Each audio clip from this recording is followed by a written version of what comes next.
इसी तरह हंड्रेड।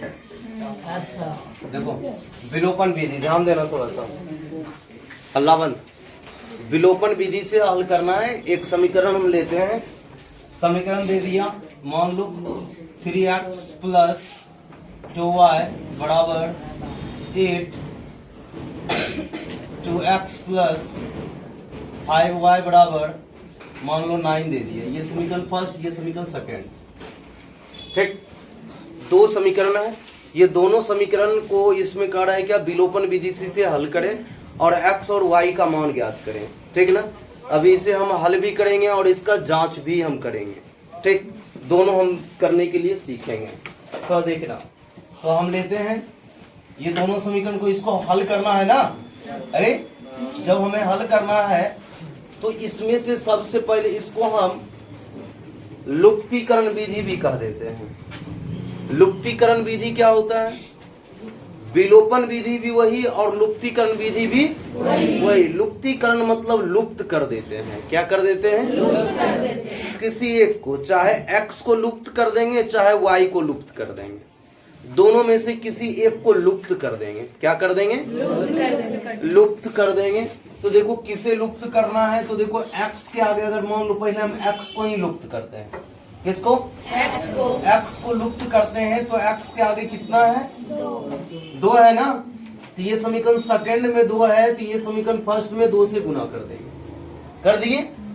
फिर देखो यहाँ पर x के आगे कितना है, 3 है, समीकरण फर्स्ट में, तो सेकंड में 3 से गुना करेंगे, कर दिए।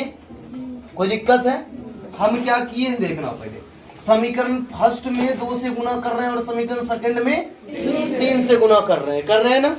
तो देखो अब क्या करना है, ये 2 से इसमें गुना, ये 2 से इसमें गुना, ये 2 से इसमें गुना, सब में गुना, ये 3 से इसमें गुना, ये 3 से इसमें भी गुना और ये 3 से इसमें भी गुना, सब में गुना करना है, ठीक है ना।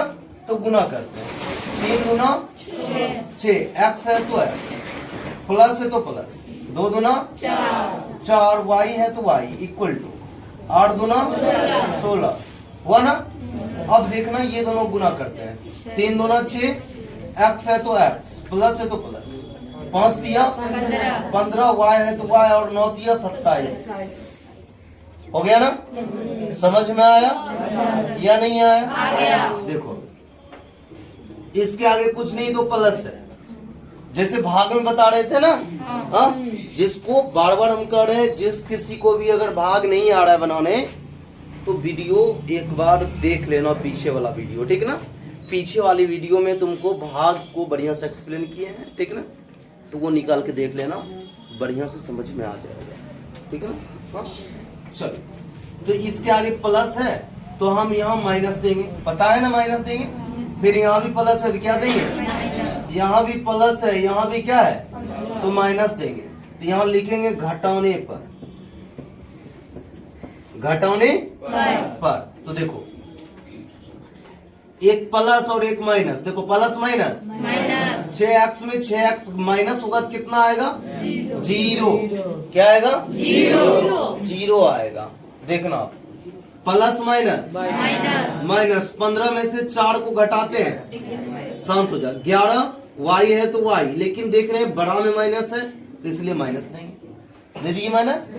देखो इक्वल है तो इक्वल, प्लस माइनस माइनस, 27 में 16 घटाते हैं, कितना हो जाएगा, 11।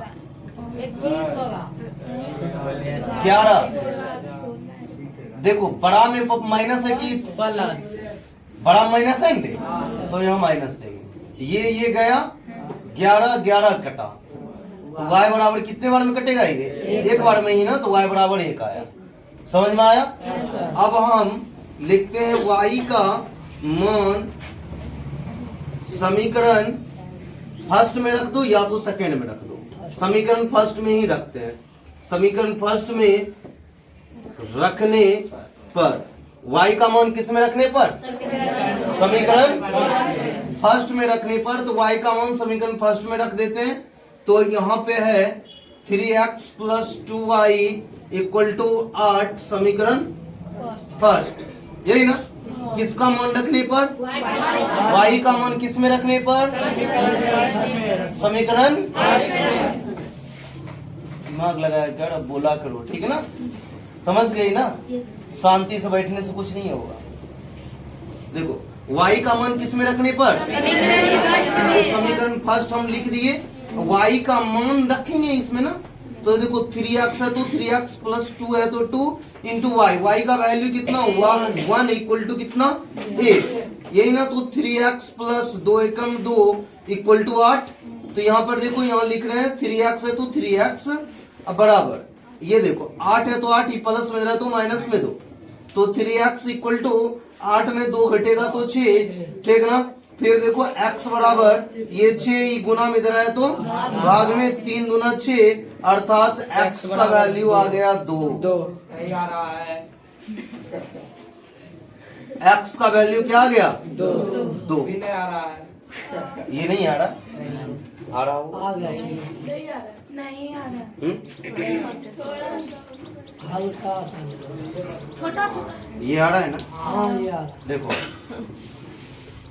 3x है तो 3x इक्वल टू 6 है तो 6 लिख दिए, x इक्वल टू ये 6, ये गुना में इधर है तो भाग में ये कटा, तो x बराबर आ गया 2 में। आ गया? x का वैल्यू y का वैल्यू निकाल दिए।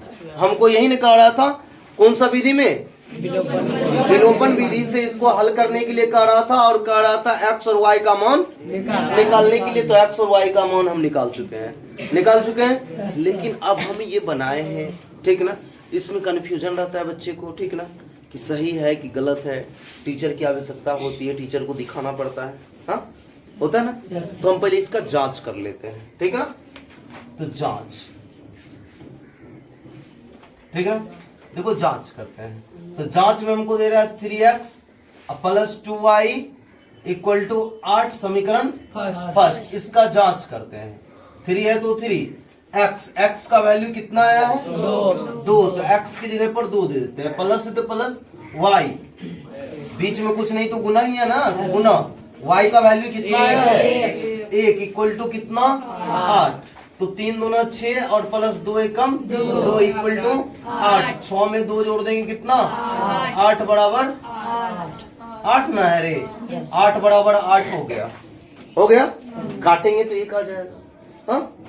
तो इक्वल आ जाएगा संख्या, ठीक ना? तो समझ जाओ ये हमारा सही है, ठीक ना? समझ में आया?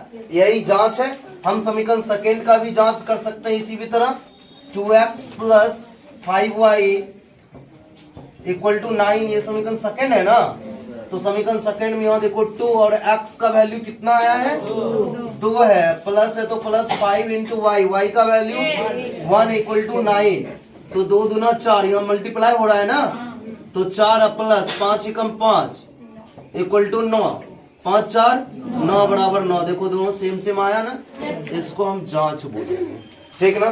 तो इस तरह से हम ये देख लिए कि ये पूरा क्लियर हो गया। इसी को हम विलोपन विधि कहते हैं, और इसी को हम लुप्तीकरण विधि भी कहते हैं, क्योंकि यहाँ पर देखो x को लुप्त करके y का मान निकाले ना, समझ में आया?